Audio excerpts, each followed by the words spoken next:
far as I'm concerned, you should lose your rights of citizenship.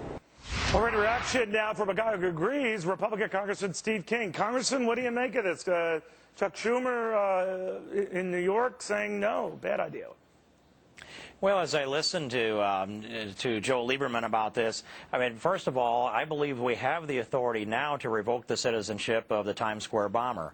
That exists today. I think that he has misrepresented himself perhaps to become an American citizen when he took an oath to swear a true allegiance to the United States of America.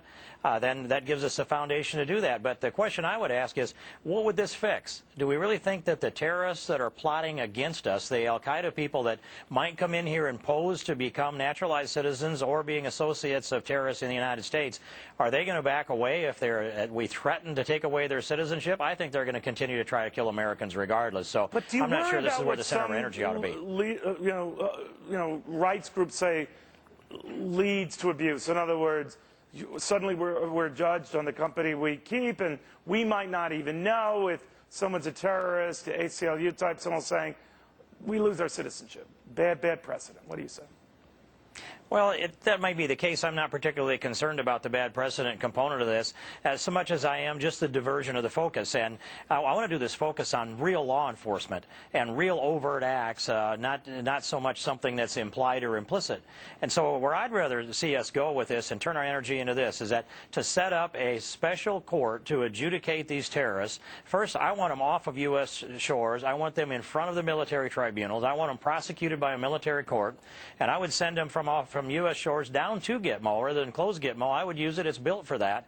And I would want them adjudicated to become terrorists, that if they're terrorists and declared by a special judge in the same way that we do with the FISA court today, the Foreign Intelligence Surveillance Act, that overlooks these decisions, so that we could expedite our prosecution and get them all under the same framework.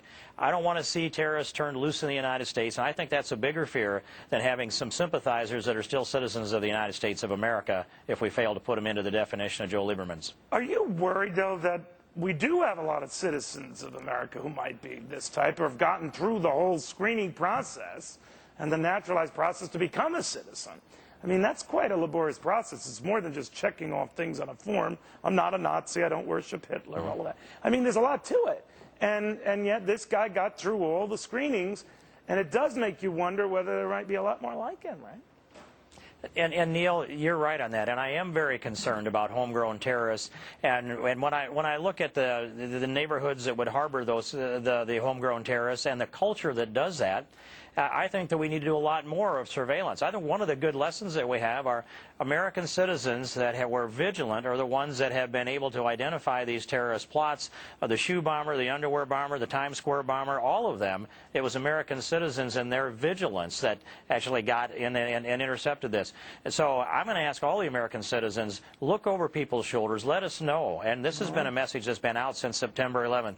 But I'm very concerned that we are not investigating even the mosques where there's words of hatred being preached, and we ought to do more of that. Congressman, thank you very much.